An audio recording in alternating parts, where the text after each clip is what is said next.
基隆市长谢国良伫面册分享着好消息，讲基隆市最近互一间真出名的旅游的出版社列为全球未当忽视的旅游城市的第5名。但是网友去看迄间出版社的网站，根本这个基隆市就败无生相，原来是真正有日本哦，只是甲杂志的名称写唔对去，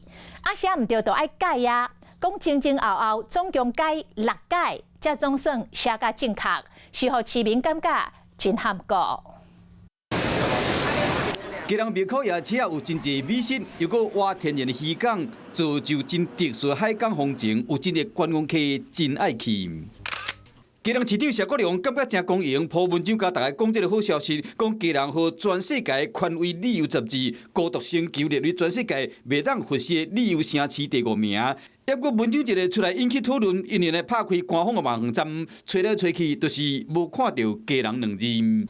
我觉得是有点太夸张了，是可以先搞清楚以后再po出来，因为现在很容易就被人家就是误导，还是干嘛的，还是查证以后再来po会比较好一点。原来是因为市政府的小编写订单去，重新拍开谢国良的面册，为昨下晡就真无用，一直写一直改，原来是写唔到杂志的名。实际上上本的正确版本是哈坡时尚，一直改到第6摆才正确。请原本的一个从国际的美谈，到时候真的会变成国际知识。